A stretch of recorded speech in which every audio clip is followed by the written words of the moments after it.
Hello दोस्तों, मैं जयकांत सैनी स्वागत करता हूं आपके अपने चैनल भारत आईक्यू में। हम डिस्कस कर रहे हैं राजस्थान पत्रिका न्यूज़पेपर जयपुर एडिशन 7 अक्टूबर। तो बने रहिए इस वीडियो में मेरे साथ अंत तक। There is lot to know and lot to discuss. तो आइए शुरू करते हैं आज का वीडियो। पेज नंबर हम पे बात की जा रही है, ये संबंधित न्यूज़ है छत्तीसगढ़ से। तो छत्तीसगढ़ के अंदर एक लोक नृत्य जिसका नाम है नाचा गम्मत। नाचा गम्मत लोक नृत्य है छत्तीसगढ़ का। तो ये लोक नृत्य है, इसको पॉपुलर बनाने के लिए कुछ लोगों ने प्रयास किए थे नेशनल इंटरनेशनल लेवल पर जाकर के इस प्रकार के आयोजनों में हिस्सा लेना और इस प्रकार के लोक नृत्य प्रदर्शित करना। तो ये उनकी रोजी रोटी भी चली गई, तो उनको कुछ यहाँ पे और बर्तन धोने पड़ रहे हैं, कुछ और काम करना पड़ रहा है। तो ये न्यूज़ यहाँ पे दिखाई गई है। तो मेरा आपसे प्रश्न ये है कि छत्तीसगढ़ की राजधानी का नाम क्या है? कमेंट बॉक्स में कमेंट करके बताइए। और ये आप याद रखिएगा, नाचा गम्मत लोक नृत्य का संबंध छत्तीसगढ़ राज्य से है। तो इंपॉर्टेंट बन जाता है, क्वेश्चन पूछा सकता है एग्जाम के अंदर कि नाचा गम्मत लोक नृत्य का संबंध किस राज्य से है। देखते हैं आगे। पेज नंबर पे बात की जा रही है, बहुत ही इंपॉर्टेंट है, नोट कर लीजिएगा सारे के सारे नाम। कल हमने डिस्कस किया था मेडिसिन के अंदर 3 लोगों को संयुक्त रूप से नोबेल प्राइज दिया गया है 2020 का, और आज दिया गया है ये भौतिकी के क्षेत्र में 2020 का नोबेल प्राइज दिया गया है। ये भी 3 वैज्ञानिकों को दिया गया है संयुक्त रूप से। पहले हैं रोजर पेनरॉस, दूसरे रेनार्ड गेंजेल, तीसरे हैं एंड्रिया एम गेज। तो ये 3 नाम हैं। अब किस लिए दिया गया है? ब्लैक होल का निर्माण कैसे होता है, इसके लिए दिया गया है। पेनरोस को दिया गया है, पेनरोस यानी कि ये इनको दिया गया है ब्लैक होल का निर्माण कैसे होता है, इस पर इन्होंने काम किया है, इन्होंने बताया है कैसे होता है निर्माण, तो इनको दिया गया है इसके लिए। और अन्य जो 2 हैं उनको दिया गया है आकाशगंगा के बीच अति विशाल कॉम्पैक्ट ऑब्जेक्ट की खोज के लिए दिया गया है। गेज एवं गेंजेल को दिया गया है, यानी कि ये गेंजेल और गेज को दिया गया है आकाशगंगा के बीच अति विशाल कॉम्पैक्ट ऑब्जेक्ट जो है उनके लिए इनको दिया गया है भौतिकी का नोबेल। तो इन तीनों को संयुक्त रूप से दिया गया है। अभी कॉम्पैक्ट ऑब्जेक्ट क्या होते हैं? कॉम्पैक्ट ऑब्जेक्ट जो होते हैं ये एक प्रकार से स्टार होते हैं, ब्लैक होल, न्यूट्रॉन्स, जो न्यूट्रॉन होते हैं एक्सेट्रा, मतलब जो ये इत्यादि चीज़ें होती हैं इनको बोला जाता है compact object.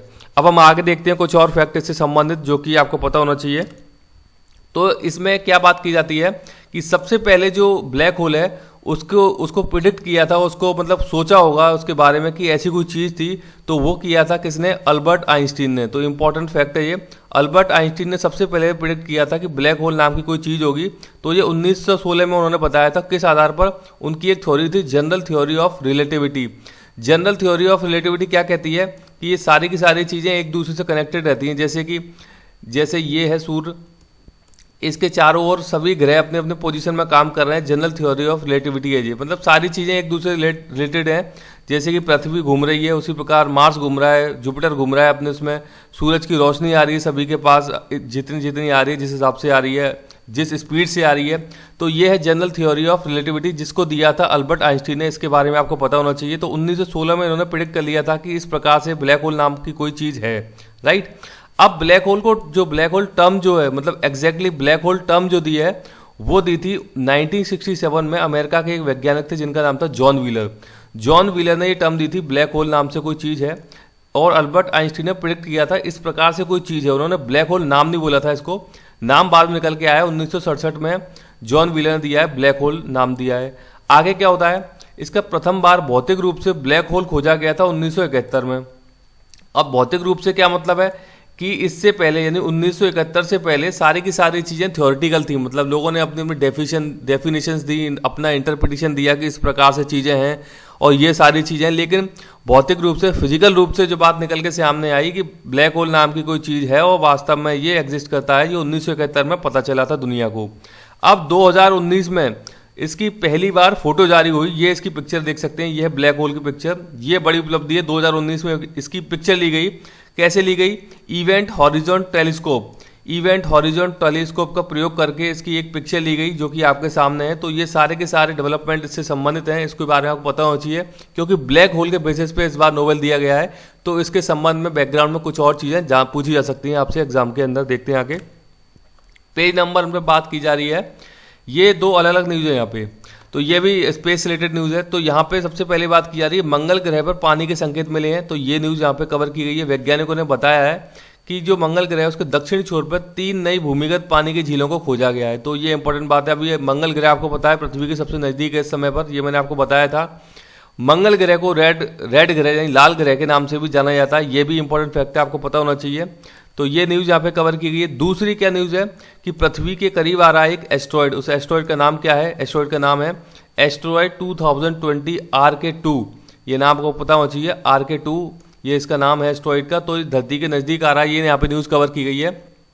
Asteroid actually rock से बने होते हैं, और आप मेरे को कोई कमेंट बॉक्स में ये बताइए कि एस्ट्रॉयड बेल्ट किन दो ग्रह के बीच में है। तो ये मेरे को आप बताइए कमेंट बॉक्स में कि एस्ट्रॉयड बेल्ट किन दो ग्रह के बीच में आती है, इंपॉर्टेंट है, तो वो आप मेरे को ज़रूर बताइएगा। तो ये यहाँ पे दो और न्यूज़ हैं, एस्ट्रॉयड बेल्ट की है, एक मंगल ग्रह की है, तो नोट कीजिएगा।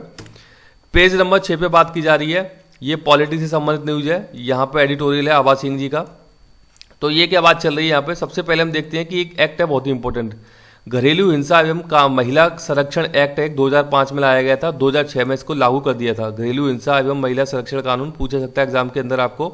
अब बात यहाँ पर चल रही है लिव इन रिलेशनशिप की, बहुत ही मतलब नया एक इशू आया है लिव इन रिलेशनशिप, तो उसको ऑथराइज कर दिया, इसे लीगलाइज कर दिया भारत के अंदर, ये अब इलीगल नहीं है।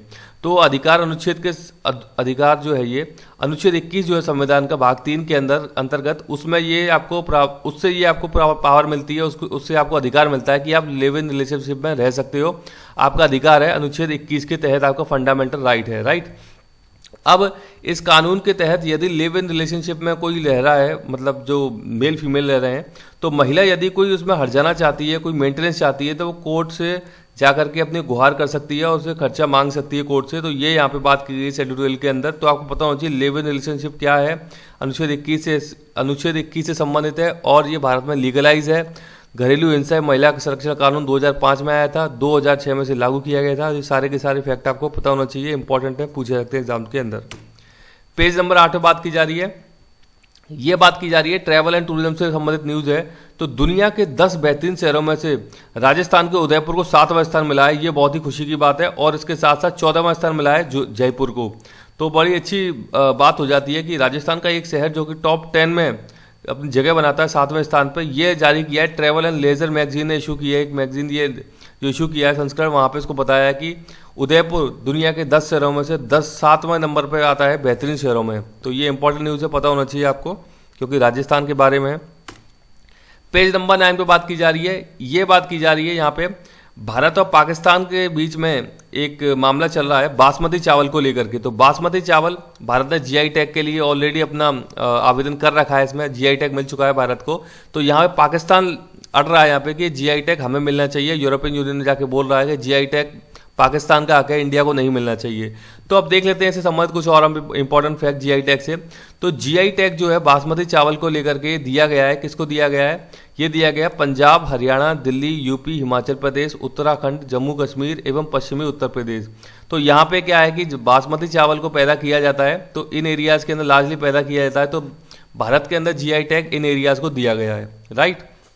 जीआई टैग एक विशेष पहचान बन जाता है, मतलब अब इससे होगा क्या, जीआई टैग यदि किसी कंट्री को दे दिया है, अब पाकिस्तान ये कह करके अपने उत्पाद को नहीं बेच सकता है बासमती राइस को कि ये बासमती राइस पाकिस्तान का है हमारे पास, मतलब एक स्पेशल टैग मिल जाता है कि जीआई टैग जिसे मिला है, मतलब स्पेशल चीज़ है। तो अब दुनिया के अंदर भारत यदि बासमती राइस अपना बेचता है तो जीआई टैग को दिखाता है कि भाई जीआई टैग है हमारे पास बासमती राइस का, तो लोग अनडाउटली मतलब भारत से परचेज कर लेते हैं वो सारी की सारी चीज़ें।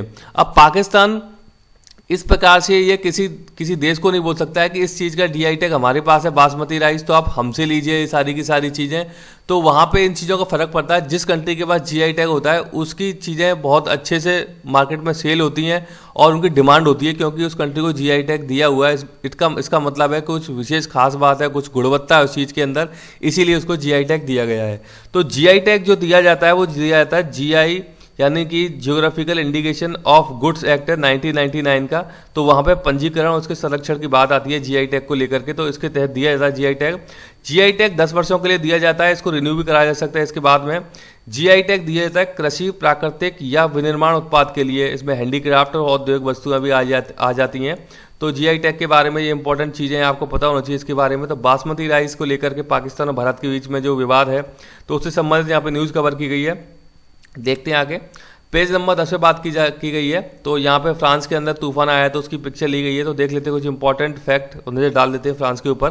तो फ्रांस की राजधानी पेरिस है, यह यूरोपियन यूनियन का एक हिस्सा है फ्रांस। इसके अलावा यहाँ के जो प्रेसिडेंट है, राष्ट्रपति, इनका नाम है इमैनुअल मैक्रोन, ये आपको पता होना चाहिए। अब एक पेरिस संधि है, जलवायु से संबंधित है। ये पेरिस संधि आपको पता होगा, डोनाल्ड ट्रंप से बाहर निकल गए हैं। बहुत ही इंपॉर्टेंट है। पेरिस संधि 2015 में हुई थी, 2016 में इफेक्ट में आई, लागू हुई है 2016 में, लेकिन हुई थी 2015 में। पेरिस संधि आपको पता होना चाहिए। क्लाइमेट चेंज से संबंधित बहुत ही इंपॉर्टेंट संधि है। डिटेल में आप इसे देख सकते हैं, काम आएगी एग्जाम में, प्रश्न जरूर पूछा जाएगा इससे संबंधित। इसके अलावा एक और पेरिस संधि है, बहुत ही इंपॉर्टेंट, मॉडर्न हिस्ट्री में इसकी बात करते हैं हम। 1763 में हुई थी, जब ब्रिटेन और फ्रांस के बीच युद्ध चल रहे थे। कर्नाटक के 3 युद्ध हुए हैं, उनमें तीसरा युद्ध था कर्नाटक का, जिसे सप्तवर्षीय युद्ध भी बोला जाता है, जो कि 1756 से लेकर 1763 तक चला था। तो उसमें 1763 में एक संधि होती है जिसे हम बोलते हैं पेरिस की संधि, और जो व्यापार करने का अधिकार है, एकाधिकार है, वो ब्रिटेन को मिल जाता है, वहाँ फ्रांस हार जाता है। तो इसे हम बोलते थे पेरिस की संधि से बोला जाता है, जो कि 1763 में हुई थी। इसके तहत ब्रिटेन को व्यापारिक एकाधिकार मिल गया था फ्रांस से लड़ाई करने के बाद, क्योंकि ब्रिटेन इसे जीत गया था। अब इसका मैप देख लेते हैं थोड़ा सा हम। तो यहाँ पे आप देख सकते हैं यूरोपियन कंट्री है फ्रांस, इसका पेरिस इसकी राजधानी हो गई। यहाँ पर इससे कंट्री जो लगते हैं, इसका नाम है स्पेन, एक तो लगता है कंट्री, दूसरा है स्विट्जरलैंड, यहाँ पे लग्जमबर्ग है, राइट, और ये है फिर इटली एक देश हो गया, यहाँ पे जर्मनी भी इससे लगता है, और बेल्जियम भी इससे लगता है। तो ये बॉर्डर शेयर करते हैं यहाँ पे। बे ऑफ बिस्के हो गया ये फ्रांस के वेस्ट में, राइट, और यहाँ पे ये पूरा का पूरा फिर नीचे आता है आपका अटलांटिक ओशन, ये आपको पता होना चाहिए अटलांटिक ओशन के बारे में। तो ये इससे संबंधित आपको थोड़े से एरियाज का पता होना चाहिए। इंग्लिश चैनल यहाँ पे आता है, ये यूके है, यूनाइटेड किंगडम जिसकी हम बात करते हैं, ब्रिटेन की जो बात करते हैं हम, तो यूके है, ये फ्रांस है, इनके बीच में इंग्लिश चैनल है। तो ये आपको ज्योग्राफी का इसका थोड़ा आइडिया होना चाहिए, प्रश्न पूछे जा सकते हैं ज्योग्राफी को लेकर के। देखते हैं आगे। तो पेज नंबर 10 पे बात की जा रही है, साइंस से संबंधित न्यूज़ है। तो यहाँ पे बात की जा रही है प्रोस्टेट कैंसर को 50 दिन में कम करेगा J54 J54 मॉलिक्यूल्स।